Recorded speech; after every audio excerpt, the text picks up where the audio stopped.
네, 2부는 이슈 인터뷰입니다. 영수회담에 앞서 첫 실무회동이 진행됐습니다. 약 40여 분간의 첫 회동에선 의제 선정을 두고 신경전을 벌이기도 했는데요. 민주당은 이재명 대표의 민생지원금과 최상병 특검법을 의제로 다뤄야 한다며 연일 압박 수위를 높여가고 있습니다. 이에 관한 보다 자세한 입장 김영배 더불어민주당 의원 연결해서 자세히 들어보겠습니다. 나와 계십니까? 네, 안녕하세요. 김영배입니다. 서울 성북구 앞 당선을 진심으로 축하드립니다. 네, 감사합니다. 재선에 성공하셨어요. 네네. 개인적으로 이번 총선의 승리 어떤 의미를 갖고 있을까요? 우선 정말 우리 성북구 갑 유권자들에게 진심으로 감사하다는 말씀 먼저 드리고요.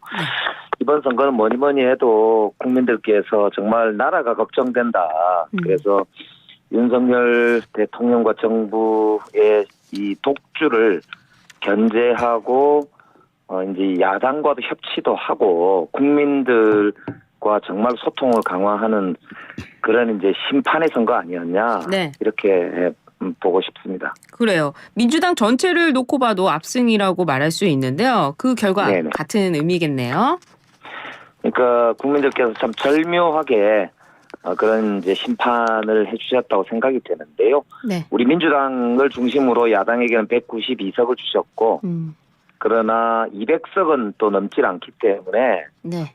윤석열 대통령에게도 모진 회초리를 때리면서도 또 나라가 견제와 균형의 원리로 잘 좀 민주적으로 굴러갔으면 좋겠다는 네. 그런 절묘한 결과가 아닌가. 그래서 민심을 정말 무섭게 받아들여야 된다. 그렇게 생각이 됩니다. 아, 그러군요. 민주당도 민심을 무섭게 받아들여야 된다. 이런 뜻으로 받아들여지네요. 그래서일까요? 윤석열 대통령 역시 이 총선 결과 회초리를 맞았다 이런 평가를 해주셨는데 그걸 받아들이는 모습입니다. 직접 비서실장과 정무수석 임명을 나와서 밝히기도 했고요. 또 이재명 대표께 직접 전화도 해서 회담에도 적극 나서고 있다. 이렇게 보이는데 이런 것들은 어떻게 긍정적으로 평가하고 계십니까? 우선 도어 스태핑도 중단이 되고 네. 기자들의 질문도 일체 받지 않은 지가 벌써 1년 반 정도 되는데 직접 이제 총선 직후에 기자들의 질문에 답하면서 대통령 비서실장과 정무수석을 직접 국민들 앞에 소개를 했으니까요. 네. 우선 뭐 출발은 평가할 만하다라고 생각이 됩니다. 그리고 이제 아무래도 대통령 비서실장을 정치인으로 임명을 하고 정무수석도 정치인 출신을 임명했기 때문에 네. 이제까지 관료들 중심으로 대통령에게 상명하복 이런 모습을 보인 것에 비하면 예. 뭐 한 단계 국민들에게 좀 다가가겠다 이런 이제 내용이 아닌가 싶어서 예. 한편으로는 기대가 됩니다. 그런데 또 한편으로는 역시 친윤 핵심 인사 중심으로 또 인사가 이루어졌기 때문에 예. 그런 점에서는 우리 야권과 과연 진정하게 협치할 그런 이제 생각이 있는지 이건 조금 더 두고 봐야 되지 않을까 그런 우려도 있다는 점도 말씀드립니다. 아, 그렇군요. 정진석 비서실장이 친윤 핵심 인사다. 또 홍철호 정무수석이 좀 친윤 핵심 인사다. 이렇게 평가를 하고 계시네요. 네네. 그런데 사실 홍철호 정무수석 같은 경우에는 과거에 바른정당 유승민 대선 후보였을 때 비서실장을 했었고 또 정진석 의원 같은 경우에는 또 친윤은 아니다 이런 평가도 있었는데 민주당은 다른 평가를 하고 계시는군요. 근데 아무래도 정진석 의원님 같은 경우는 윤 대통령에게 정치를 해보라. 네. 이렇게 처음으로 권유했다고 본인 스스로도 밝힌 분이시잖아요. 네. 그리고 이제 고향도 같으시고요. 예. 그래서 매우 가깝다 이렇게 볼 수 있는 분이고 특히나 지금 이제 한동훈 비대위원장을 비롯해서 국민의힘과 대통령 간의 관계가 예. 조금 삐걱거리지 않느냐 이런 이제 세간의 이제 시선도 있는 측면에서 보면 네. 아무래도 친윤 핵심 인사가 대통령 비서실장이 된다는 게 뭐 여러 의미에서 뭐 기대도 그렇고 교차하는 거 아닌가 이제 그런 생각이 드는데 우선은 이제 대통령과 이재명 대표와의 회동 네. 준비가 제가 볼 때는 굉장히 중요한 그런 이제 이 시금석이 되지 않을까 이제 그렇게 보고 있습니다. 그렇군요. 어제인가요? 한 차례 미뤄지긴 했지만 영수회담을 위한 첫 실무 회동도 있었습니다. 그렇죠. 예. 예, 물론 첫 만남에서야 뭐 뚜렷한 내용이 나오지 않을 거라 예상을 했는데 그래도 뭐 또 다시 만난다고 하고 하니까요. 회담까지 성사될 가능성 일단 성사는 되겠죠? 회담은 되겠죠? 지금 이제 대통령이 직접 제안하신 거기 때문에 네. 성사가 된다고 봐야 되고요.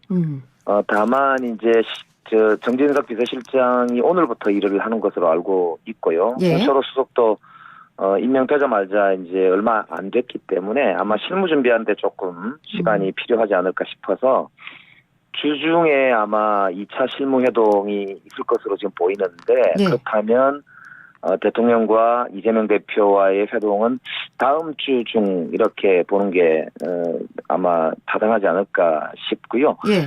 다만 이제 이게 사전 조율은 필요하지만은 지금은 만나는 것 자체에 굉장히 큰 저는 의미가 있다고 봐요. 그렇기 때문에 예. 지나치게 삿바싸움 이렇게 하는 모습은 좋지 않다 이런 말씀 드리고 싶고 특히 총선에서 이미 민심이 확인이 됐고 예.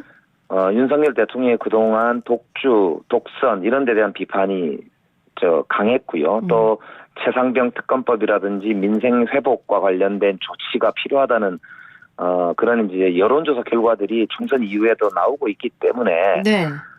저는 민심을 존중한다는 차원에서 빨리 만나도록 하는 게 지금 가장 중요하다 이렇게 말씀드리고 싶네요. 의제보다도 일단 만나는 게 중요하다 이렇게 말씀을 해주셨는데요. 그래도 뭐 의제가 나오지 않겠습니까? 만약에 네네. 의제가 나온다고 한다면 최상병 특검법 혹은 민생지원금 이 둘 중에는 어떤 것이 먼저 올라가게 될 것 같습니까?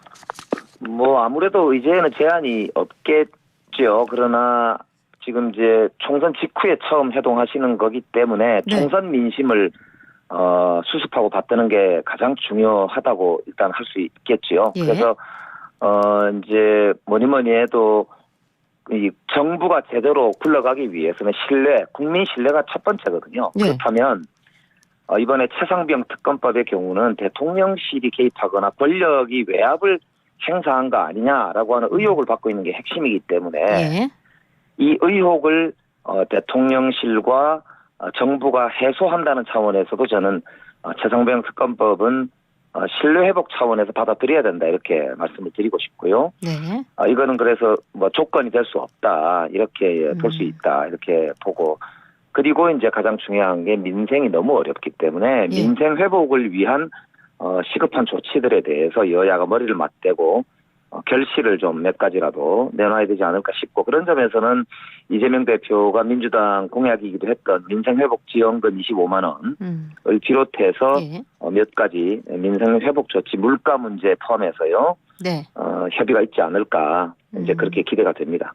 최상병 특검법은 어떤 신뢰 회복의 전제 조건이다 이 말씀이시네요. 그렇습니다. 네. 무신분립이라고 신뢰가 없으면은 정치, 국정은 기본적으로 설 수가 없는 거지 않습니까? 그러네요. 이 총선이 끝났는데도 민심을 무시하게 되면 걷잡을 수 없는 상황이 올 수가 있거든요. 예. 네, 그런 점에서 이 문제는 정쟁의 대상일 수도 없고 네. 저는 진실 규명을 반드시 이번에 이제 받아들이시는 게 좋겠다 이렇게 생각이 되고 특별히 어저께 보도를 보니까 네. 대통령실에 있는 이시원 공직기강 비서관이 유재은 국방부 법무관리관하고 통화를 했던 내용이 이제 확보가 됐다는 보도가 나왔어요. 네. 이 말은 옛날로 치면은 대통령실의 민정수석실이 이 과정에 직접 개입했다라고 하는 근거가 된다는 뜻이거든요. 네. 이건 매우 심각한 사태라고 볼 수 있어요. 그렇기 때문에 네. 이거는 빨리 결단을 통해서 최상병 특검법이 21대 국회 내에서 즉 5월 달 내에 처리가 되고 대통령께서 수용을 하시는 게 저는 총선 민심을 받드는 차원에서도 그렇고 네. 앞으로 정상적인 국정 운영을 위한 신뢰 회복 조치의 첫 번째 저는 시금석이다. 네. 그렇게 봐야 한다고 봅니다. 알겠습니다. 이와 관련해 가지고는요. 공수처가 입장을 밝힌 바가 있는데 전반적인 포렌식이 끝났다. 특검을 고려할 이유가 없다라고 했는데 이 부분의 입장에서는 나중에 국민의힘 입장도 한번 들어보도록 하겠습니다. 네네. 네. 그리고 그렇다면은 지금 최상병 특검 받아들여야 된다 이렇게 말씀을 하셨는데 만약에 윤 대통령이 특검법에 대해서 거부권을 행사한다면 어떻게 되는 겁니까? 우선은 그렇게까지 상정하기 싫고요. 싫고요. 국민들도 아마 국민들도 그런 정도를 상상하시지 않을 거다. 네. 이렇게 생각합니다. 왜냐하면 총선의 민심이 확인이 됐고 거듭 말씀드리지만 대통령과 이재명 대표가 처음 만나는 회동이 예정되어 있기 때문에 여야가 만나서 저는 이런 정도는 합의가 될 수 있을 것이다라고 하는 게 국민적 눈높이다. 네. 이런 점을 말씀드리고 싶고요. 민주당은 총선 민심을 받드는데 저는 확실하게 최선을 합의를 다하겠다. 하겠다는 그런 입장을 가지고 있다는 말씀을 거듭 드립니다. 근데 민생이라고 얘기해 주셨는데 민주유공자법 이것도 민생으로 들어가는 겁니까? 이 민주유공자법의 경우도 오랫동안 논의를 해왔고요. 네. 민주유공자들 관련한 논의가 국민의힘에서 일방적으로 그냥 무시로 일관해 왔기 때문에 그동안 논의가 제대로 되지 않았거든요. 근데 민주적 절차를 이번에 다 거치는 것이기 때문에 이 문제는 그냥 정쟁의 대상으로 이렇게 자꾸 치부하시는 그 국민의힘 태도 자체가 저는 이번 총선에서 결국에는 국민의힘이 외면당한 결정적인 저는 부분이라고 보고요. 그런 점에서는 이제는 좀 이렇게 국민의힘이 반대하는 법안이라 하더라도 최소한 상임위에 와서 논의를 하셔야 될 거 아닙니까? 또 지금 이렇게 보이콧하시면 어떻게 하자는 건지 정말 좀 걱정스럽습니다. 그렇군요. 알겠습니다. 이와 관련해서 국회의장 이야기를 좀 해보도록 하겠습니다. 네네. 예, 민주당에서 국회의장 후보군이 어느 정도 정리가 된 모습인데요. 네. 최근 당 안팎에서는 기계적인 중립은 없다. 민심을 따르겠다. 이렇게 또 이야기가 나오고 있는데 의원님은 어떻게 생각하십니까? 네, 지금 우리 민주당이 총선에서 국민들의 지지로 이제 압도적인 승리를 했기 때문에 네. 아무래도 국회의장 선출 과정에서는 민주당 그런 이제 당내 표가 필요하지 않습니까? 예. 그래서 의장 후보자들께서 경쟁 과정에서 뭐 여러 이제 의견들을 내시는데 특히 민주당 지지층에 이렇게 가까운 말씀을 하실 수밖에 뭐 없는 것이지요. 그런데 이제 아무래도 저는 이제 국회의장이 이 당심과 그리고 민심을 아우르는 그런 자리이기 때문에 저는 자연스럽게 경쟁 과정에서 네. 저는 이제 우리 의원들이 합리적인 그런 결정을 할 수 있다 이렇게 생각하고요. 경쟁 그 자체가 저는 굉장히 좋은 그런 생산적인 국회의장 선출 과정이 되지 않을까 이렇게 보고 있습니다. 그렇습니다. 근데 국회의장이라는 자리는 사실은 여야를 대표해서 국회에서 또 조율을 하는 자리라고도 생각이 드는데 야당의 소수 의견도 있지 않습니까? 그런 점에서 너무 민심이 뭐 민주당에 몰렸다고는 하지만 이런 어떤 소수의 의견도 배려하는 모습을 보여야 된다면 중립적인 자세는 또 필요한 건 아닐까요? 그래서 아까 제가 말씀드린 대로 이제 당심과 민심을 아우르는 자리다 제가 이렇게 말씀드렸지 않습니까? 예. 그리고 이제 우리 헌법에도 보장을 하고 있습니다만 그동안 대통령의 제2 요구 그러니까 거부권 행사 관련해서도 여러 가지 논란이 있거든요. 그래서 국회의장이 이제 다수당과 소수당 그리고 다수파와 소수파의 이제 그 정점에 서서 협상과 협치를 이끌어가는 예. 그 대한민국의 쌍두마차 중에 한 분이기 때문에 아까도 말씀드린 대로 저는 경쟁 과정에서 저는 충분히 국민들께도 검증이 되고 우리 의원들 내에서도 토론을 통해서 합리적 결정을 저는 내릴 수 있다. 그래서 국민들께서 좀 지켜봐 주시면 네. 뭐 국회의장 자리를 놓고 경쟁하는 그 과정 자체가 저는 민주주의의 상징이 될 수 있다. 또 그렇게 만들어 가겠다. 네. 뭐 이런 이제 기대를 가지고 있다는 말씀드립니다. 그래요. 그 당내 최다선인 조정식 의원은 국회의장 출마를 밝히면서 거부권 제1을 180석으로 조정하겠다 이러면서 사실상 의석수로 거부권을 행사하지 못하게 하겠다 뭐 이런 의미로 받아들여지는데 국회에서 입법권이 헌법상 보장돼 있다면 똑같이 헌법상에 보장된 대통령의 거부권, 제2요구권 이것도 존중해야 되는 거 아닙니까?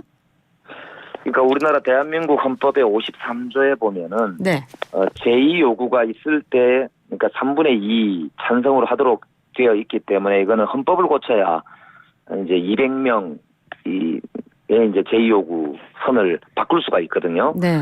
그래서 이제 조정식 의원이 그걸 모르고 말씀하실 거라고 생각하지 않고 네. 이제 뭐 헌법 그 개헌을 하겠다. 그러니까 의미는 개헌을 하자는 것보다는 예. 대통령이 거부권을 그렇게 남발하지 않도록 국회의장이 역할을 해야 되지 않느냐라고 하는 정치적인 역할의 의미를 저는 강조한 것으로 그렇게 받아들이고요. 예. 특히 이제 최근에 정치 협치가 아예 사라졌다 이렇게 볼 수가 있기 때문에 네. 국회의장 자리가 저는 대한민국의 민주주의와 협치 정치를 복원하는데 굉장히 중요한 자리가 될 것이다는 점에서 아까 거듭 말씀드리지만 이번 국회의장 선출 과정이 저는 대한민국의 정치와 민주주의를 복원하는 과정이 되었으면 참 좋겠다 싶고 그렇게 만들어야 되겠죠. 아, 그렇군요. 마지막으로 국회 22대 들어가시면 어떤 역할을 하실지 아주 짧게만 부탁드릴게요. 예, 무엇보다 민심을 하늘같이 받드는 일하는 국회가 돼야 된다 이렇게 말씀을 드리고 싶고요. 네. 국내외적으로 이 민생과 경제가 어렵습니다. 네. 지금이야말로 일하는 그런 정치와 국회 반드시 만들겠다 이런 결심을 가지고 있습니다. 네, 지금 의원님 정말 좋은 말씀 감사합니다. 네네. 예, 지금까지 김영배 더불어민주당 의원과 함께했습니다. 네, 감사합니다.